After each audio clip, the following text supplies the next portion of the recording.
Atoms मेरे प्यारे प्यारे बच्चा लोग, कैसे हो सब लोग।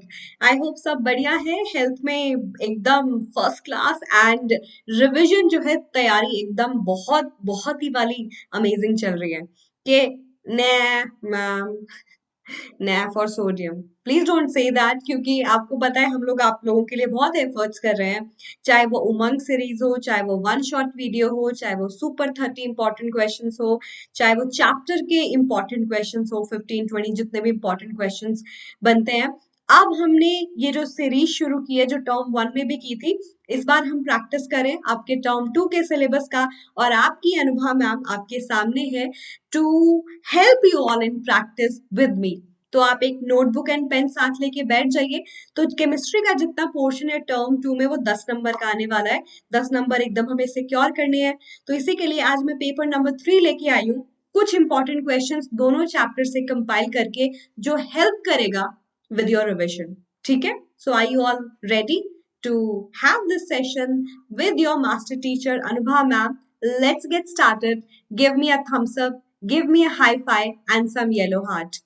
A thumbs up, a high five and a yellow heart. Yeah, warm like yellow. And you can all follow me on Insta. I hope you know now. AG ma'am ने अपना जो यूजर आईडी है उसको change करके AG include कर लिया उसमें, Anubha underscore AG underscore. You can find me, नाम तो सुना ही होगा।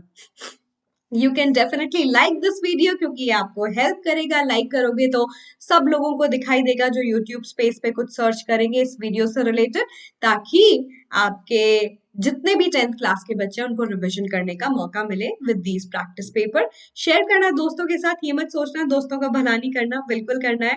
और चैनल को सब्सक्राइब जरूर कर लीजिएगा, बिकॉज इतना भला तो आप कर ही सकते हैं। राइट, तो चलो फिर शुरू करेंगे and let's have our first question. पहला क्वेश्चन क्या है, 2 नंबर का आ सकता है ये आपका question. What is meant by double bond और डबल कोवेलेंट बॉन्ड, एग्जांपल के साथ समझाओ। 2 नंबर का है, ओवर राइट नहीं करना है आपको, पहले डेफिनेशन से समझाना है फिर एग्जाम्पल देना है। एग्जाम्पल्स तो 2 एग्जाम्पल दे दो। डबल बॉन्ड क्या होता है? डबल बॉन्ड वो बॉन्ड होता है जिसमें कि 2 एटम 2 पेयर ऑफ इलेक्ट्रॉन को शेयर करते हैं, and that's what you have to write. ये कलर दिख नहीं रहा, दूसरा ले लेते हैं। Double bond is a bond between two atoms when overall 2 pair of electron, that is 4 electrons, are going to be shared. ये लिखना जरूरी है। कोवलेंट का मतलब ये sharing, where 4 electrons are going to be shared between 2 atoms, that's the double or covalent bond. अब हम देंगे एग्जाम्पल। एग्जाम्पल में हम लिख सकते हैं C2H4 जो कि मेरा इथीन है, और एक आप ऑक्सीजन ही ले लो O2। एक सिंपल और एक कार्बन कंपाउंड है, तो कार्बन का एग्जाम्पल भी ले सकते हो। राइट, अगर आपके पास कोई और एग्जाम्पल है बताओ, चैट सेक्शन पूरा आपका है, तो फिर कर ना, बताओ ना। I have seen this meme, तो कर ना। याद आया कुछ?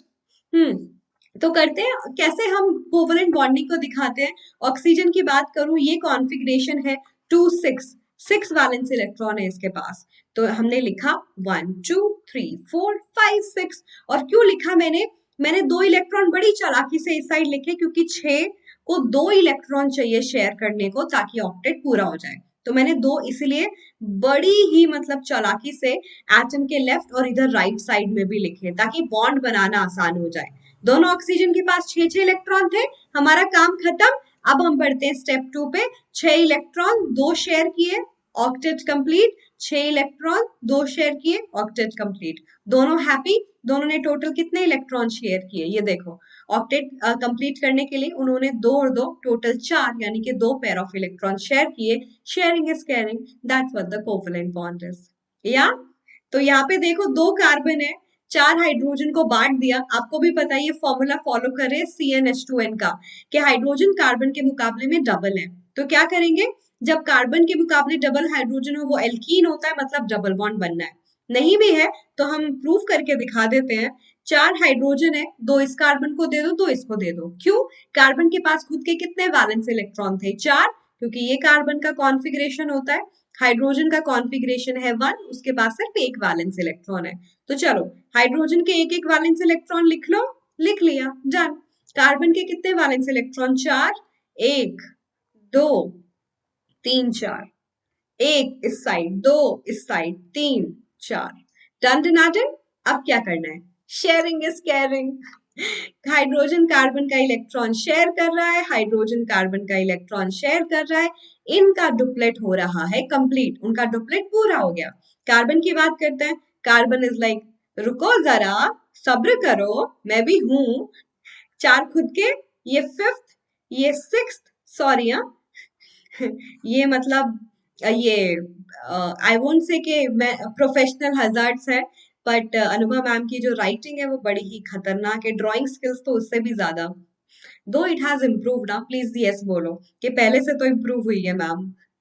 ओके, तो ये वाला कार्बन हैप्पी, चार खुद के और चार इलेक्ट्रॉन शेयर कर लिए, फिफ्थ सिक्स सेवंथ एट, ये कार्बन भी ये करेगा, खुद के चार, ये पांचवा, ये सिक्स्थ और ये सेवेंथ एंड एट्थ। तो इन दोनों एटम ने देखो आपस में कितने इलेक्ट्रॉन शेयर किए, दो और दो चार, that gives a double bond. ठीक है, एग्जाम्पल्स भी दे दिए, डेफिनेशन भी दे दी, दो नंबर आपके पूरे, आपसे कोई नहीं रोक सकता। कोई रोक के तो दिखाए, एग्जामिनर भी बोलेगा वाह बच्चे वाह, इम्प्रेसिव आंसर। अब ये दो नंबर का है, दो पार्ट है, मतलब एक एक पार्ट में आपको आंसर देना है और आपको पूरे नंबर मिल जाएंगे। तो हम सॉल्व कर लेते हैं। पहला पार्ट देखो जरा क्या है, कह रहा है why are covalent compound generally has low melting point. ठीक है, इनका मेल्टिंग पॉइंट लो क्यों होता है, why are covalent compounds poor conductor of electricity. बारी बारी से कर लेते हैं।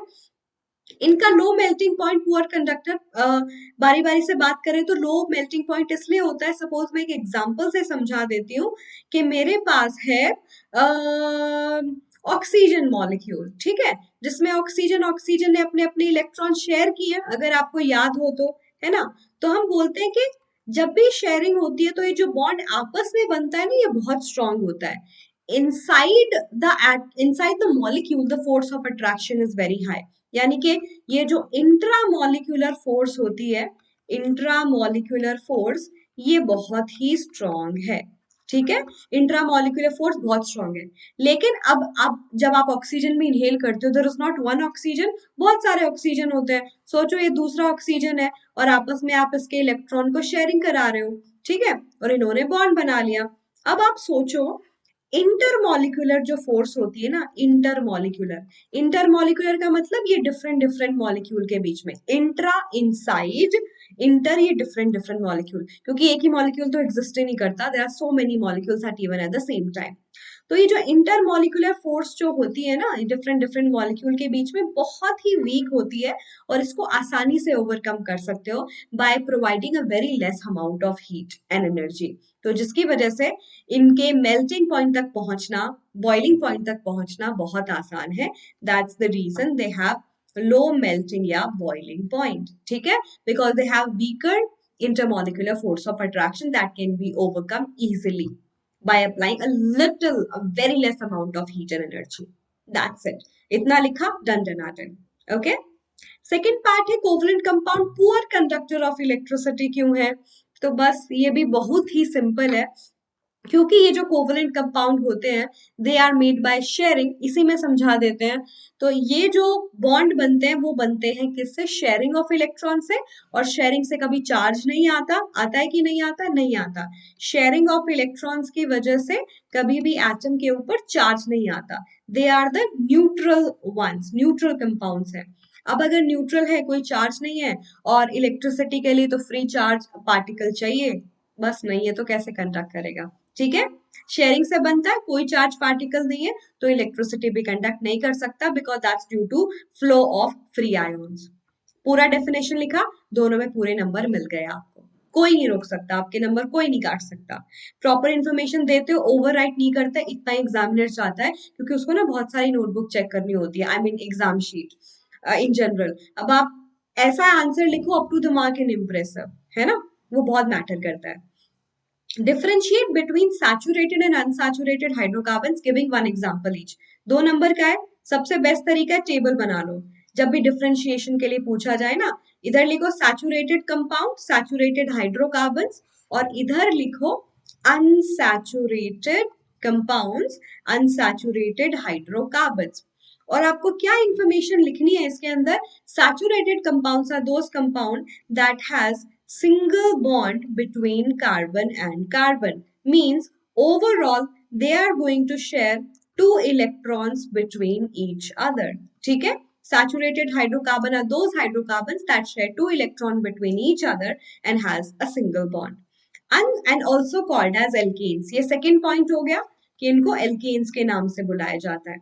When it comes to unsaturated hydrocarbon, you say in this the carbon and carbon bond can have a double and triple bond with each other, and that means what? They can share 4 electrons to 6 electrons between each other, between carbon and carbon, and resultant into double and triple bond. ठीक है, then they have a category of alkene with double bond, alkyne with triple bond. अब हम देंगे example, give one example each. एक alkene का example दे दो, एक alkene alkyne में से किसी का भी दे दो, क्योंकि अनसैचुरेटेड पूछा है, स्पेसिफिकली नहीं पूछा. तो मैं इसको इस साइड पे लिख दूं स्टूडेंट्स, कोई दिक्कत तो नहीं है, छोटू करके अनुभव मैम को छोटू बना के. एल्केन का एग्जाम्पल लिख दो मीथेन CH4. एग्जाम्पल दे दो कार्बन 4 हाइड्रोजन से सिंगल बॉन्ड से जुड़ा है. और एक एग्जाम्पल दे दो चाहे तो एल्कीन का, मैंने लिखा C2H4. 2 कार्बन है, डबल बॉन्ड होना जरूरी है, कार्बन टेट्रावैलेंट है, मतलब कार्बन 4 बॉन्ड बनाता है, 1 2 3 4, 1 2 3 4. हाइड्रोकार्बन के साथ अकम्पनी करेगा ना, क्योंकि हाइड्रोकार्बन है वो, मतलब कार्बन के साथ हाइड्रोजन होगा. ठीक है, तो ये आपने 3 बातें लिखी, आपके 2 नंबर पूरे. ठीक है, 3 बातें लिखी, 2 नंबर पूरे. ओके, एग्जाम्पल देना जरूरी है, एग्जाम्पल को नेग्लेक्ट मत करना. Example gives the impression that you know the way to write the answer properly and you have proper knowledge. पूरा knowledge आपको है उसका. All right, अगला क्वेश्चन 2 नंबर का. पिछले सारे क्वेश्चन किसके थे? कार्बन एंड इट्स कंपाउंड्स के थे. अब वाले जो क्वेश्चन है, ये वाला जो क्वेश्चन है, ये किसका है?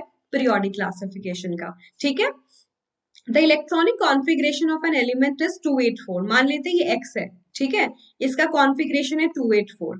Right it's a part, group बताओ, पीरियड बताओ, name and right it's one physical property. तो सबसे पहले हम ए पार्ट कर लेते हैं. अगर मैं इसके पीरियड की बात करूं, पीरियड होता है नंबर ऑफ शेल्स, या फिर लास्ट शेल कौन, मतलब लास्ट शेल कौन सी है जिसमें इलेक्ट्रॉन गया है. ठीक है, वैलेंस शेल कौन सी है? थर्ड है 1 2 3. ठीक है, इसका कॉन्फ़िगरेशन कुछ ऐसे है ना, पहले शेल में 2 इलेक्ट्रॉन, दूसरे में 8, तीसरे में 4, थर्ड में 4, थर्ड में लास्ट है, तो वो थर्ड हॉरिजॉन्टल रो से बिलोंग करती है, थर्ड पीरियड से बिलोंग करती है.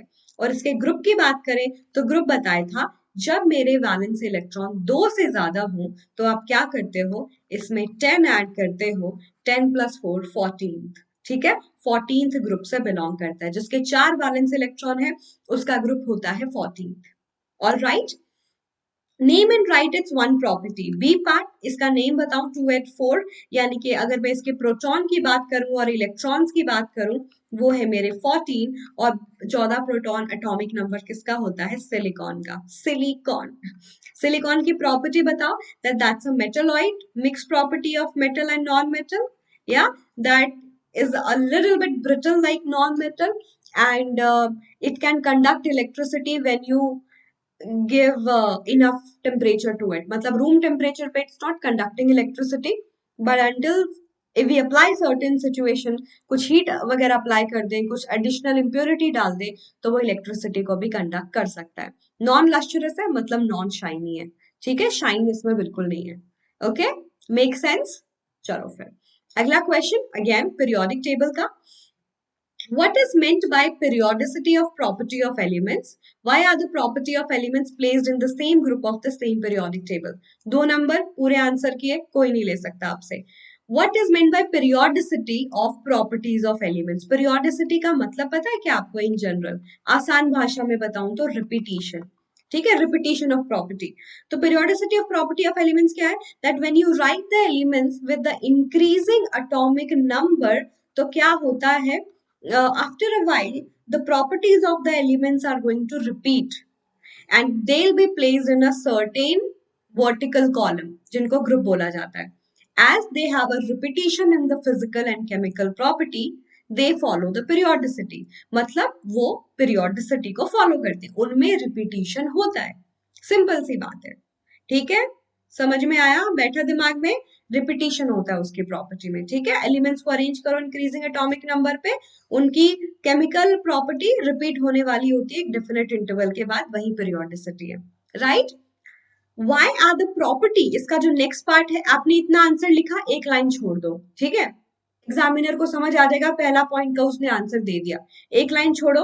उसके बाद अगले पॉइंट पे आओ कि why are the property of elements placed in the same groups of the periodic table similar, कि जितने भी एलिमेंट्स जो एक सेम ग्रुप में आते हैं उनकी प्रॉपर्टी सेम क्यों होती है, क्योंकि उनकी इलेक्ट्रॉनिक कॉन्फ़िगरेशन सेम होती है, ठीक है। इलेक्ट्रॉनिक कॉन्फ़िगरेशन सेम होने का मतलब they all are going to have same valence electron and valence electron are responsible for making the bond formation के लिए वही जरूरी है, सब में सेम वैलेंस इलेक्ट्रॉन है, सब सेम तरीके से बॉन्ड बनाएंगे तो सेम तरीके की प्रॉपर्टी शो करेंगे, right. Same valence electron, same valency, same type of bond formation, that's why the same type of chemical property. जल्दी से बताओ समझ आए कि नहीं, थम्स अप दे दो मैम को जल्दी से, ma'am is waiting for thumbs up. Test the thunder, no no thunder, पढ़ाई कर लेते हैं, पढ़ाई वाला थंडर करेंगे, ओके। बढ़े आगे फिर, ओके। आगे बढ़ने से पहले आपको बताना चाहती हूँ स्टूडेंट्स कि आप में से बहुत लोग हैं अभी सोच रहे हैं, कंफ्यूज हैं, जेई ले, नीट ले, कॉमर्स ले, आर्ट्स ले, क्या करें। तो वेदांतु है तो सब पॉसिबल है स्टूडेंट्स, और अगर आप एस्पायर कर रहे हैं जेई के लिए, नीट के लिए, तो प्री बुकिंग्स ऑलरेडी अवेलेबल है। एंड वेदांतु ने बार बार प्रूव किया है, बार बार प्रूव किया है कि वेदांतु ने सिर्फ, अगर मैं जेई की बात करूं, मेंस लेवल पे ही नहीं, एडवांस लेवल पे ही बहुत अमेजिंग रिजल्ट निकाले हैं। आप सुनोगे तो आप बोलोगे एडवांस कौन निकाल सकता है, बहुत मुश्किल एग्जाम होता है, और उसमें भी वेदांतु के मतलब बहुत सारे बच्चों ने एडवांस का एग्जाम निकाला है। और अगर मैं बात करूं मेंस की, तो मोर देन 1500 स्टूडेंट्स थे जिन्होंने जेई का जो मेन लेवल वाला एग्जाम है वो निकाला था। और हम बोलते हैं कि नीट की अगर मैं बात करूं, एम्स की भी, तो more than 1150 students who got a very good rank and plays in very good places when it comes to NEET. तो Vedantu is open for you, और आपके लिए प्री बुकिंग अवेलेबल है स्टूडेंट्स। प्री बुकिंग का मतलब क्या है मेरा, प्री बुकिंग का मतलब है कि मान लो आपको पढ़ना है, अभी 10th ऑलमोस्ट होने वाला है, आप सोचो 11th 12th की तैयारी शुरू कर दो, तो प्री बुकिंग अवेलेबल है। अगर आप 9th से 10th में आए, कि आप ये लेक्चर देख रहे हैं और अब बस आप 10th क्लास में आए हैं, उनके लिए भी। और अगर आप 11th में जाना चाहते हैं, 2 साल का कोर्स अवेलेबल है, and you can't imagine what the prices, it's like next level. तो मैं यहाँ से चेंज कर लेती हूँ, ये ग्रेड 10 का है, अगर आप ग्रेड 10 में हुए हैं तो हम यहाँ से चेंज कर सकते हैं, ठीक है। और हम यहाँ से चेंज करेंगे क्लास 11th, ये देखो ग्रेड 11th एंड 12th पूरा जेईई। तो अगर मैं इस पे क्लिक करती हूँ, grade 11th and 12th NEET for 2021 से 23, सारे प्लान आपके लिए अवेलेबल हैं। आप क्लिक कर सकते हैं इस पे, और आपको ये देखो पूरे साल का प्राइस इज लाइक 60,000, अगर मैं कोड की आपसे बात करूँ तो। और ऐसा क्यों है, क्योंकि अगर आप किसी भी और जगह प्लान करते हो, so the price is not at all competitive, more than 1 lakh and all, but Vedantu is offering in a very competitive price, है ना। अभी तो हम एक कूपन कोड भी लगा के देखेंगे, ये वाला नहीं लग रहा, एजी प्रो लगा के देखते हैं। वाह, एजी प्रो लग गया, you are able to save 10%, and now that's for 53,000 that you can definitely plan, where you get all the live classes, test series, assignment, doubt solving। और अगर आपको डाउट सॉल्विंग चाहिए मोबाइल ऐप पे भी, कि ma'am मैं ऐसा student हूँ जो एवरेज है और ना 11th में बहुत डाउट्स आने वाले हैं, तो you can even go for the mobile app वाला क्लासिक प्लान, कि मैं चाहता हूँ 11th में कोई प्रॉब्लम ना आए, या मैं चाहती हूँ 11th में कोई प्रॉब्लम ना आए, बहुत क्रूशियल क्लास होती है, तो that also you can definitely join, ठीक है। और आप यहाँ से चेंज भी कर सकते हैं कि हाँ मैम मैं 10th से पूरा 11th 12th का लेना चाहता हूँ, तो आई एम श्योर वो आपको मिलेगा। और आप अगर मुझे मेल करेंगे तो I even try to guide you more than that, ठीक है। ये सारे प्लान्स अवेलेबल हैं, द्रोना है, आईसीएसई है, सीबीएसई का प्री बुकिंग है 10th क्लास का, ब्रिज कोर्स ओपन हो गया है स्टूडेंट्स। अगर आप अभी 10th में आए हैं और चाहते हैं कि अपना 10th शुरू करने से पहले ब्रिज कोर्स कर लूं, कि कौन कौन सी 9th की चीजें 10th में हेल्प करेगी, तो वो सारे कोर्सेज आपके लिए अवेलेबल है, और लिंक भी है आपका डिस्क्रिप्शन बॉक्स में, you can choose your course wisely, right. चलो फिर वापस जाते हैं हम, ओके, तो आगे बढ़ेंगे। अपना कोर्स वाइजली चूज करना and definitely you can even have the trial pack. तो एजी प्रो याद रखिएगा, ठीक है, एजी प्रो से विल गेट द डिस्काउंट। अब बढ़ते हैं अगले क्वेश्चन पे, question number 6। How many elements can be accommodated in each period of the periodic table? What are these periods called on the basis of number of elements? कोई भी एक period में जो होती है हॉरिजॉन्टल रो, कितने एलिमेंट आ सकते हैं ये बताना जरूरी है। तो अगर मैं बात करूं किसी भी पीरियड में कितने एलिमेंट आ सकते हैं, ये आप बोहर एंड बरी के 2n² रूल से फाइंड आउट कर सकते हैं।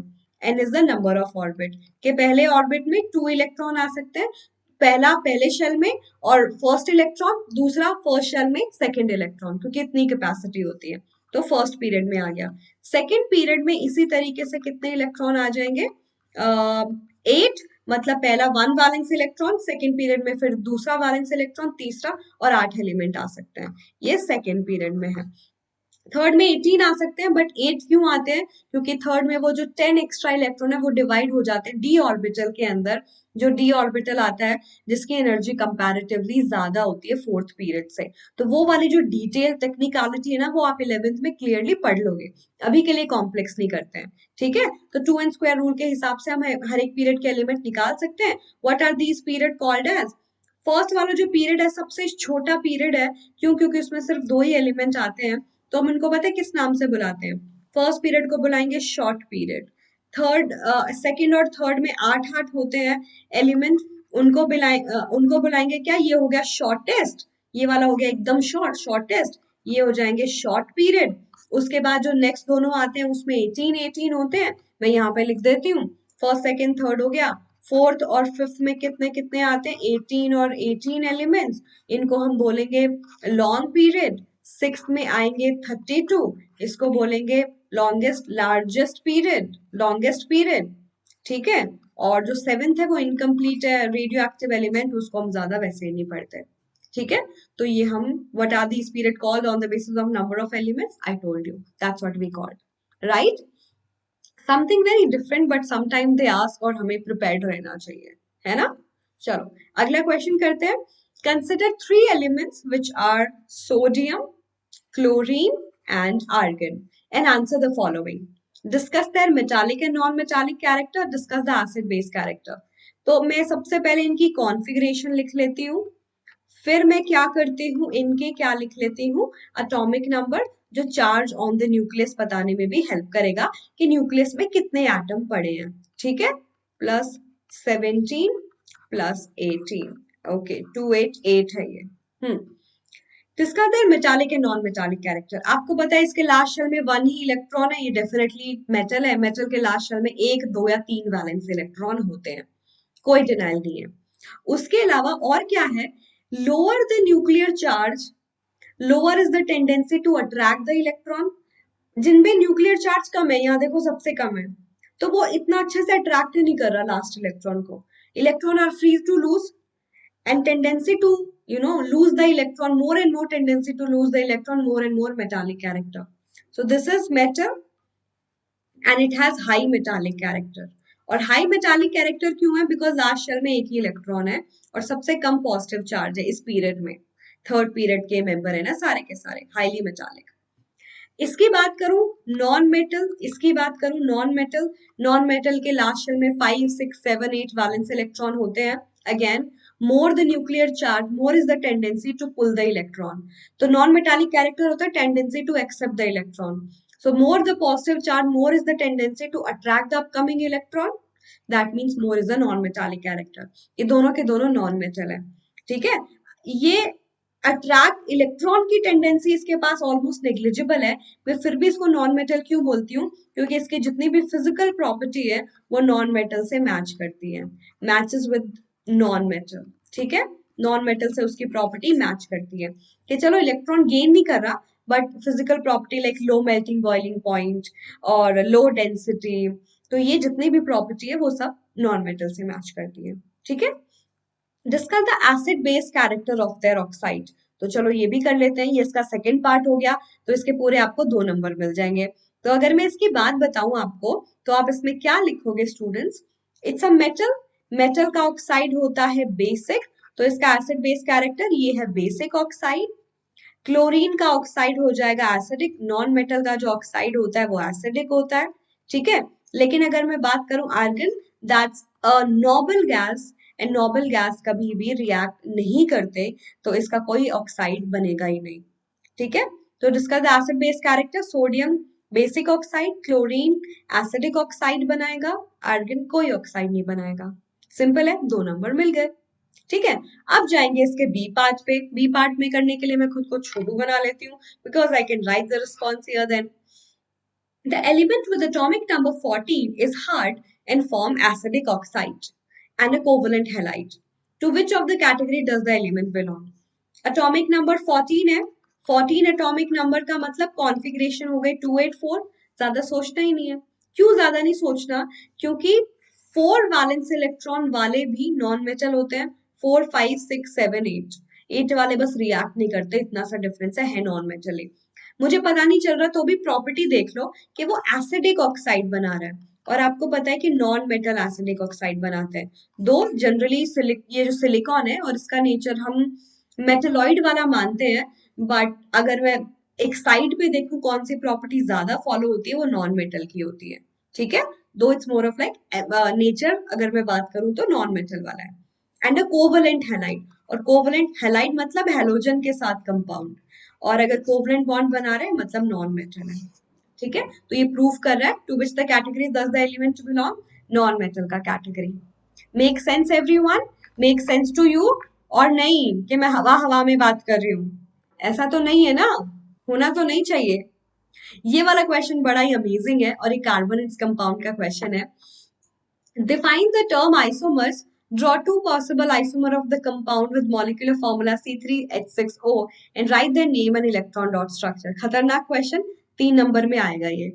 तो बारी बारी से कर लेते हैं। सबसे पहले हम शुरुआत करेंगे डेफिनेशन लिखने से। आइसोमर्स क्या होते हैं स्टूडेंट्स? आइसोमर्स क्या है? Isomers are the compounds, they have the same molecular formula, the compounds which follows the same molecular formula, same type of atoms, but different structural formula, different structures। structural formula अलग है मतलब उनके नाम ही अलग अलग है, ठीक है। ये लिखना बहुत जरूरी है। अब आइसोमर की बात करूं, क्योंकि वो डिफरेंट डिफरेंट स्ट्रक्चर बना रहे हैं, मतलब they have different physical and chemical property. आप बोलोगे केमिकल प्रॉपर्टी क्यों अलग है मैम, क्योंकि कंपाउंड तो सेम है ना? नहीं, उनके नाम अलग अलग हैं, वो रिएक्ट भी अलग अलग तरीके से करेंगे, ठीक है। Draw the two possible isomer of C3H6O, ये भी हम कर लेते हैं, इस साइड में लिख देती हूँ। C3H6O, जब मैंने आपको फंक्शनल ग्रुप पढ़ाया तो ये बताया था, नहीं भी तो बहुत सारे सेशन में बताया था, नहीं तो अभी सुन लो। ऐसा वाला फंक्शनल ग्रुप जिसमें कार्बन और हाइड्रोजन में क्या रिलेशन हो, जितने कार्बन हो हाइड्रोजन होता है डबल, CnH2nO, और एक ऑक्सीजन। ऑक्सीजन कैरी करने वाले मेरे कंपाउंड होते हैं, मेरे फंक्शनल ग्रुप होते हैं अल्कोहल, मेरे फंक्शनल ग्रुप होता है कीटोन और एल्डिहाइड। लेकिन सिर्फ कीटोन एल्डिहाइड ही है जो ये फॉर्मूला फॉलो करते हैं, दैट इज CnH2nO, कि हाइड्रोजन डबल होते हैं कार्बन के कंपैरिजन में, कीटोन एंड एल्डिहाइड। तो ये एल्डिहाइड कीटोन वाला अगर मैं बनाना चाहूंगी, दोनों कंपाउंड दूसरे एक दूसरे के आइसोमर हो जाएंगे, कि सेम फॉर्मूला है, दैट इज C3H6O, बट एक कीटोन है एक एल्डिहाइड, ये दोनों के आइसोमर बन गए। लिखते हैं, 3 कार्बन है, 6 हाइड्रोजन है, एक ऑक्सीजन है। कीटोन क्या होता है कि कार्बन की चेन में कहीं बीच में लगा है CO, 3 कार्बन है, CO कैसे पॉसिबल है, इधर कार्बन इधर कार्बन, यही स्ट्रक्चर पॉसिबल है। अब लगा दो हाइड्रोजन, एक बॉन्ड बन रहा है, 3 हाइड्रोजन, एक बॉन्ड बन रहा है, 3 हाइड्रोजन, ठीक है। इनके इलेक्ट्रॉन डॉट स्ट्रक्चर भी बनाने हैं ना, वो भी बना लेंगे। 3 कार्बन वाला एल्डिहाइड, 1 2 3, 3 कार्बन वाला एल्डिहाइड, लेकिन एल्डिहाइड होता है CHO, और CHO का मतलब है, मैं अलग से CHO नहीं लिख सकती क्योंकि फिर 4 कार्बन हो जाएंगे। 3 कार्बन का मतलब एक जो कार्बन है वो मेरा फंक्शनल ग्रुप का ही है, CHO का। अब लगाओ, ये 2 बॉन्ड बना रहा है तो इसके पास है 2 हाइड्रोजन, चाहो तो ऐसे दिखा दो।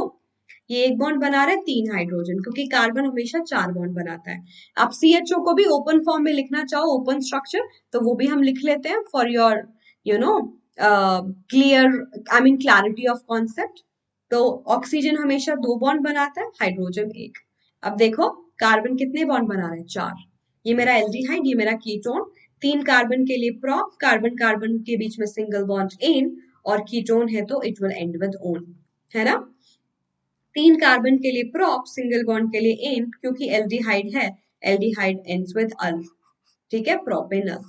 ये मेरे दोनों सब्सटेंस बन गए। अब आपको इनका इलेक्ट्रॉन डॉट स्ट्रक्चर बनाना है तो घबराना नहीं है, क्योंकि कुछ नया नहीं है, बस इसमें से बॉन्ड को हटा के डॉट लगाना है और कुछ नहीं करना। Hydrogen hydrogen hydrogen, carbon oxygen, carbon hydrogen hydrogen hydrogen, तो स्ट्रेस नहीं लेना है। इलेक्ट्रॉन लिखे, हाइड्रोजन के पास एक एक थे, ऑक्सीजन के पास 6 थे जिसमें से 2 बॉन्डिंग में इन्वॉल्व हुए, तीनों हाइड्रोजन के पास एक एक थे, कार्बन के पास 4 थे, एक इधर बॉन्ड बनाएगा, एक इधर बॉन्ड बनाएगा, एक इधर, 3, एक इधर बनाएगा, 4। इस कार्बन ने एक बॉन्ड इधर बनाया, 2 इधर बनाए, 3, एक इधर बनाया, 4, हर कार्बन ने 4 बॉन्ड बनाने हैं। इस कार्बन ने एक इधर बनाया, दूसरा इधर, तीसरा इधर, चौथा इधर, ये हो गई इलेक्ट्रॉन डॉट स्ट्रक्चर, बस काम खत्म। चाहो तो अब गोले बना दो, है ना, वो भी हम करेंगे, इलेक्ट्रॉन क्लाउड, यू नो, वो भी कर लेते हैं, किसी दूसरे कलर के पेन से कर लेते हैं, ग्रीन ग्रीन ग्रीन। हाँ, ये देखो, शेयरिंग शेयरिंग शेयरिंग, तीनों हाइड्रोजन खुश, यहां से भी तीनों हाइड्रोजन खुश, राइट। और अब हम इसी तरीके से कार्बन को भी खुश बनाएंगे, ठीक है, वो भी हम कर लेते हैं दूसरा कलर का पेन लेके। ओके, हाँ, कार्बन के खुद के 4 इलेक्ट्रॉन, 5वां यहां से ले रहा है, छठा यहां से, 7वां यहां से, क्योंकि इनके साथ बॉन्ड बना रहा है, और 8वां इस कार्बन के साथ बॉन्ड बना रहा है, जिनके साथ बॉन्ड बनाएगा उनके साथ शेयर करेगा, तो वो हमें काउंट करना है।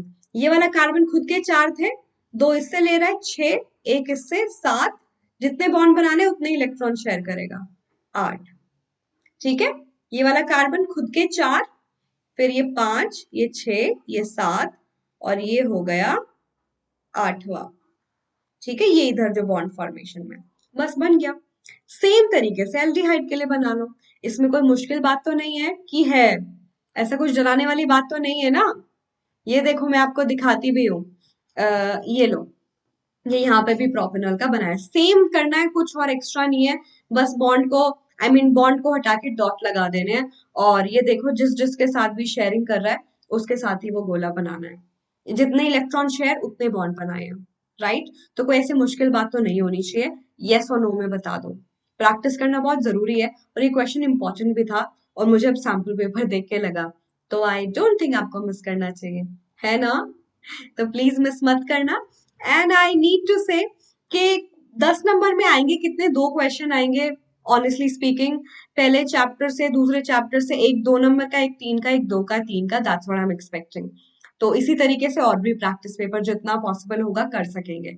तो अगर आप 10th में है, you can definitely plan to be a part of Vedantu, क्योंकि I think we are able to, bring that kind of a trust that how much hard work we put, कि हम कितनी मेहनत करते हैं आप लोगों के लिए, और आपको एक बेस्ट एक्सपीरियंस देना चाहते हैं।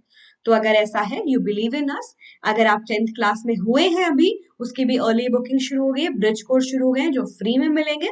उसके अलावा अगर मैं बात करूं, आप 10th से 11th में मूव करें तो उसका कोर्स भी ओपन है, और लिंक आपको डिस्क्रिप्शन बॉक्स में मिलेगा, जिसमें आपको चैप्टर के, हर एक चैप्टर के micro course, some special course, special चीजों की तैयारी करने का मौका मिलेगा, सारे टीचर्स के नोट्स मिलेंगे, सारे डाउट सॉल्व होंगे क्लास के अंदर ही, असाइनमेंट प्रैक्टिस करो, और जब भी आपके पेपर आने वाले हैं मॉक टेस्ट कराते हैं to improve your percentage.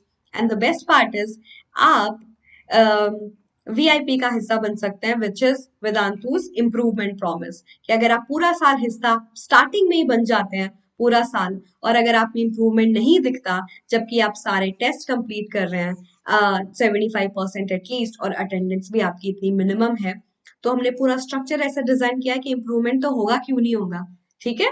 For long long term courses आपको ब्रिज कोर्स पे फ्री में मिलेंगे, तो इम्प्रूवमेंट में भरोसा हम दिखा रहे हैं कि होगा, तो आप भी भरोसा रखो और B a part of Vedantu for the same, right, ठीक है, wonderful. So students, I would say कि आज के लिए आई थिंक आप सब समझ गए। हैशटैग एजी प्रो याद रखना, लिंक मिलेगा डिस्क्रिप्शन बॉक्स में। Follow your AG ma'am on Anubha_AG_ and do not forget to like the video.